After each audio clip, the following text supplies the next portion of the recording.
Assalamualaikum. Bersama lagi dengan Ail Channel.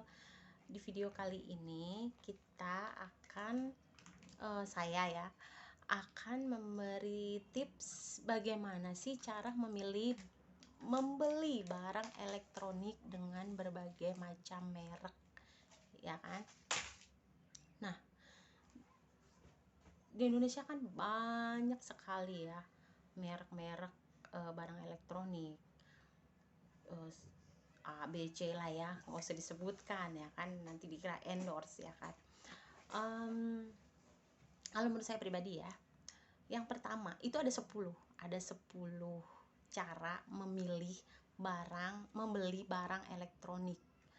Yang pertama itu menurut saya budget, modal, uang, cuan, fulus, ya kan. Nah, kita seumpama kita ingin membeli kulkas ya, kita memang ya ingin membeli yang berkualitas, yang bagus, yang bermerek, ya kan. Tapi kembali lagi, ada nggak uangnya, ada nggak modalnya, ada nggak sih cuannya, ada nggak fulusnya, ya nggak. Kita udah berencana, udah ingin membeli ini, membeli itu, tapi tetap saldo di ATM lah yang menentukan, ya kan. Nah, yang pertama itu uang. Seberapa banyak, ada berapa modal yang ada pada kita. Seumpama kita ingin membeli kulkas itu, perumpamaan ada uang berapa, bisa komen ya. Ada uang misalkan 2 juta gitu ya. Nah, dengan uang segitu kita ingin membeli kulkas yang 2 pintu, yang bagus, yang wah, yang bermerek, seperti tetangga sebelah atau gimana, atau ngeliat teman, ya kan. Ya, kita nyadar diri dong, ya kan. Ada uangnya enggak? Ada budgetnya enggak? Ya enggak? Nah, yang pertama itu uang, ya kan. Fulusnya ada berapa. Nah, nanti kalau kita adanya uang segitu, misalkan ada uang 2 juta. Nah, berarti kita nanya sama teman-teman kita, atau searching di Google, atau ya nanya-nanya di toko. Namanya kita ingin membeli, ya kan. Dengan uang segitu itu kita bisa dapat kulkas yang berapa pintu. Berarti dengan uang segitu, misalkan dengan 1 pintu. Nah, 1 pintu ini ada berapa merek, ya enggak? Ada A, B, C, D, bingung nih. Kalau saya beli merek ini nanti cepet rusak. Kalau saya beli merek yang ini nanti warnanya nggak matching sama perabotan yang lain atau apalah ya. Nah, jadi yang pertama budget, lalu yang kedua disesuaikan dengan kualitas. Kita berarti udah tahu nih, kita mau beli kulkas yang 1 pintu ya.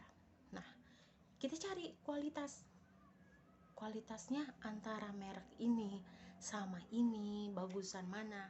Kita boleh searching lagi di Google, atau kita boleh nanya-nanya lagi sama teman, sama tetangga, sama yang sudah pernah beli, sama yang sudah ada barang dengan merek yang akan kita beli.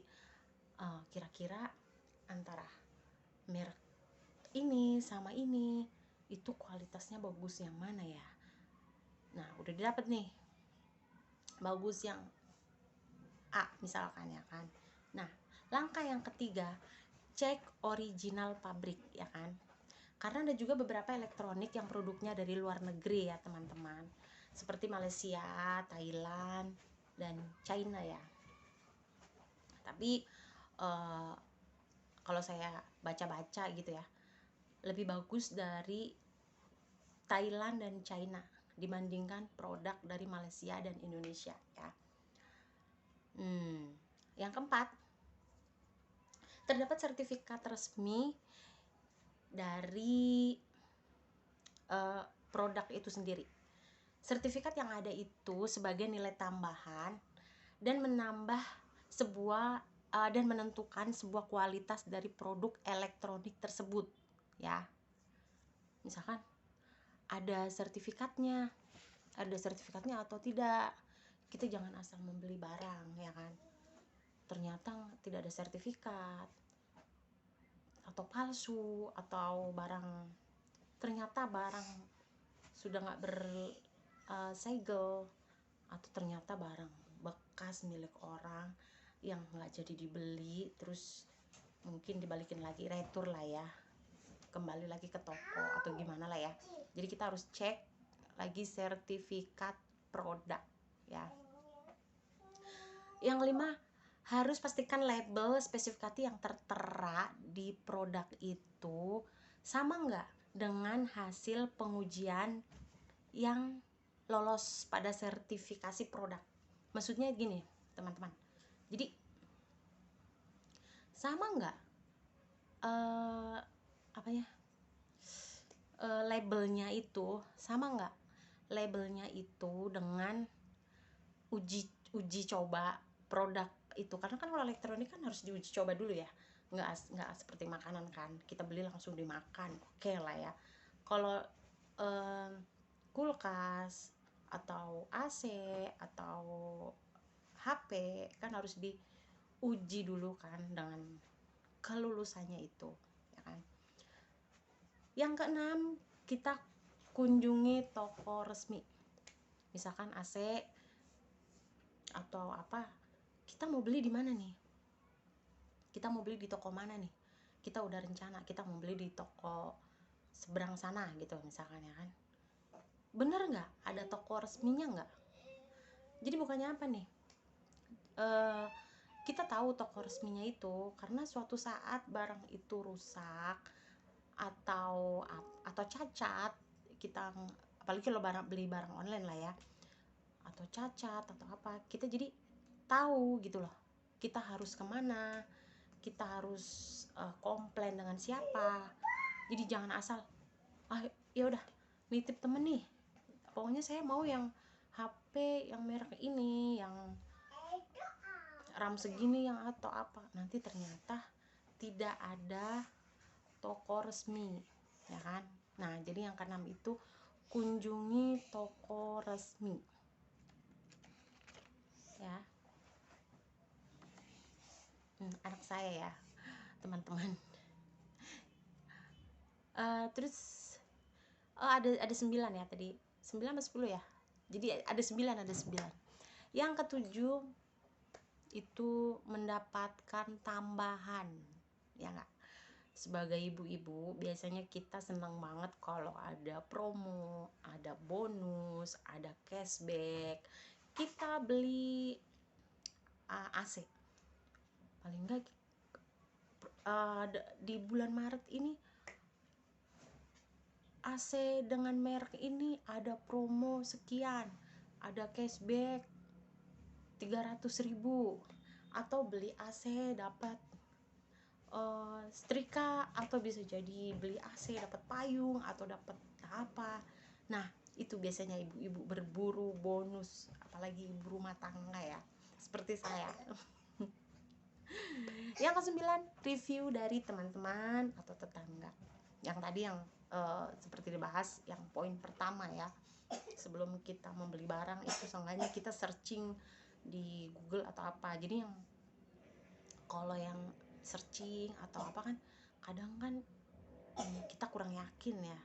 Nah kita bisa dapat informasi atau review dari teman-teman kita, dari tetangga-tetangga kita. Oh biasanya ada yang jangan beli merek ini tuh saya beli baru sebulan, aduh udah mati. Nah ternyata si B reviewnya beda lagi, oh enggak begini. Nah kira-kira itu ditelaah, dicerna ya, antara kita searching di Google, atau kita nanya teman, atau kita sudah lihat sendiri barangnya, itu benar nggak sih yang dibilang sama teman kita itu begini begini begini. Nah, itu yang ke-8 review dari teman. Nah, yang terakhir ini, yang paling akhir, jangan mudah tergiur dengan harga yang murah ya. Ada nih, ada promo nih di misalkan beli toko online lah ya, kita pas lagi buka-buka di toko online, ada harga murah nih, handphone dengan harga cuman 600.000 sudah dapat Android dengan berapa RAM, dengan ini, wah kita langsung ya. Nah, itu yang paling penting, jangan tergiur dengan harga murah. Memang poin pertama kita menentukan budget ya, tapi tidak pula kalau kita belum memikirkan beberapa poin itu, jangan, harga murah nih, HP ini harga murah nih, dari negara ini murah. Takutnya kita kayak membeli barang itu kayak kucing di dalam karung ya. Harga murah, kita nggak tahu barangnya, nggak tahu kualitasnya, nggak tahu toko resminya, nggak tahu atau apa. Yang ada kita terima itu zonk ya kan. Jadi sayang ya. Jadi itu yang paling penting dan yang terakhir ya. Begitu saja ya teman-teman. Mungkin kalau ada kesalahan atau gimana itu, karena kan menurut saya ya, bisa komen atau tambahin atau apa ya. Nah, terima kasih. Wassalamualaikum warahmatullahi wabarakatuh.